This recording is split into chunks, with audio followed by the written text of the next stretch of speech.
साथ जय सिंधु राष्ट्र। सिंधु राष्ट्र का मतलब होता है आदिवासी भारत। साथियों, भगवान टंट्या भील का संघर्ष और जो लड़ाई थी वो मध्य भारत में थी, जिसे सेंट्रल इंडिया बोलते हैं।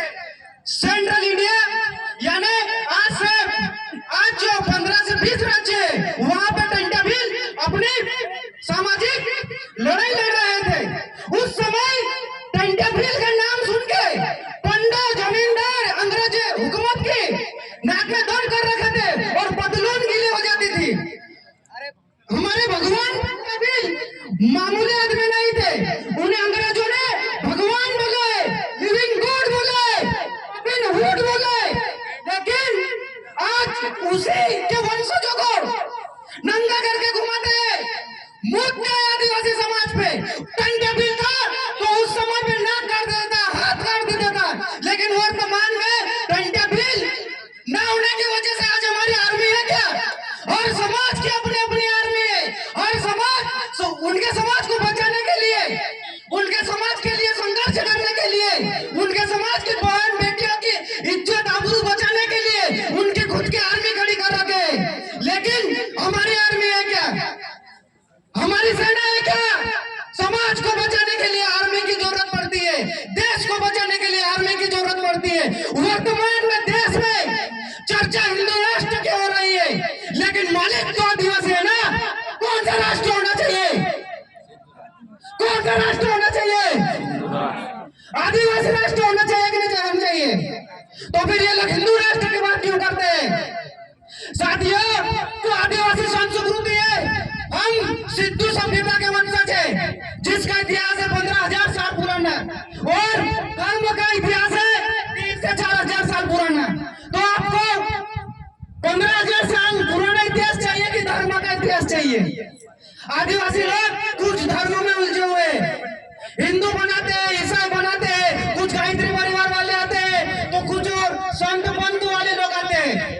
वो लोग हमारी घिनसरी माता कुल देवी को उखाड़ने की बात करते हैं, हमारी संस्कृति को खत्म करने की बात करते हैं, खतरेशनी करने की बात करते हैं।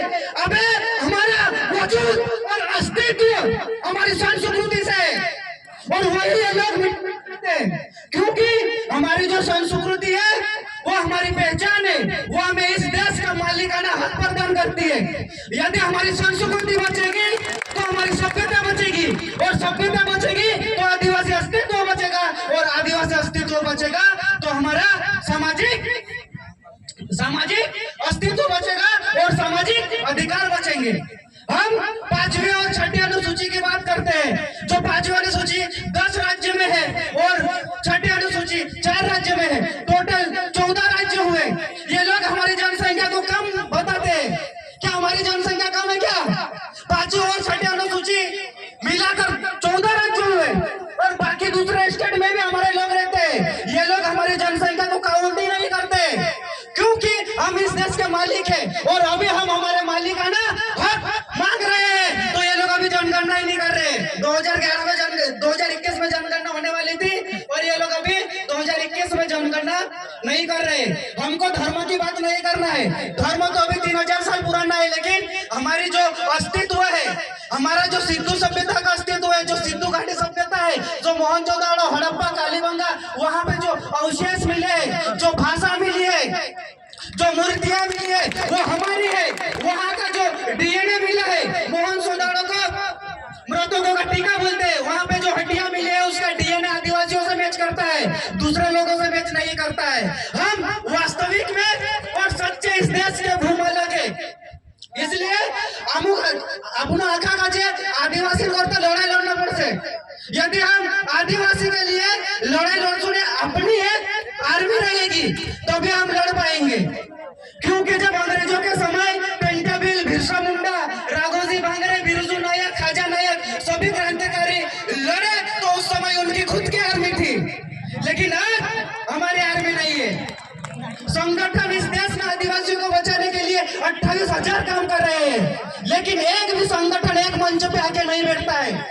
करीबन 700 से करीबन हमारी जनजातियां है, वो भी एक मंच में नहीं आ रहे हैं। क्या कारण हो सकता है? इसको भी हमें जानना पड़ेगा। इसलिए सतीश पेंडम दादा और तमाम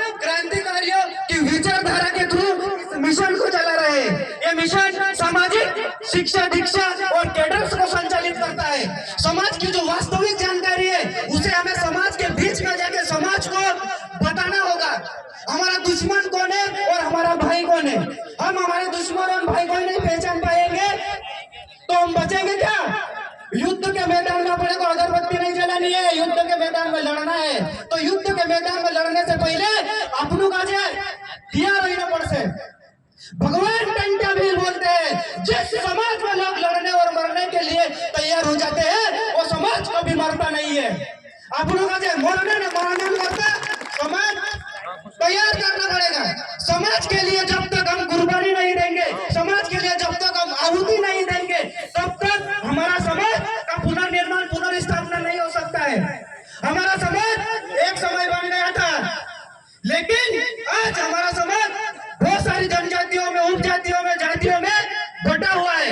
इस समाज को एक मंच पर लाने के लिए हमें एक आर्मी की जरूरत है और हमारे दुश्मन से लड़ने के लिए भी आर्मी की जरूरत है। मैं इसलिए आर्मी की बात कर रहा हूँ क्योंकि इस देश में हर कोई अपने अपने समाज के लिए संघर्ष कर रहा है।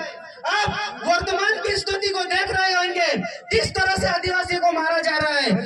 अपने जो संवैधानिक अधिकार की बात करते हैं अपन, 5th शेड्यूल 6th शेड्यूल की अनुच्छेद 13(3) का 19(5)(6), ये चीजें भी लागू है क्या? लागू है क्या? नहीं लागू है ना। इसलिए हमें संविधान की तो बात करना ही है, लेकिन साथ में आदिवासियत की बात करना है, मालिकियत की बात करना है, सिंधु राष्ट्र की बात करना है, सांस्कृतिक भारत की बात करना है। क्योंकि ये धार्मिक भारत नहीं है, क्योंकि ये आदिवासियों का अस्तित्व ये देश से जुड़ा हुआ है। आदिवासी ना देश के मालिक है।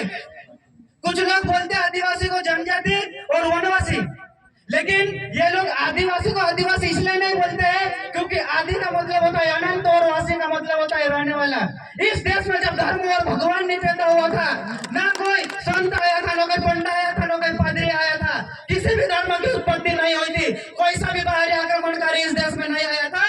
उससे भी पहले से आदिवासी इस देश में निवास करते हैं, इसलिए ये आदिवासी शब्द को मिटाना चाहते हैं।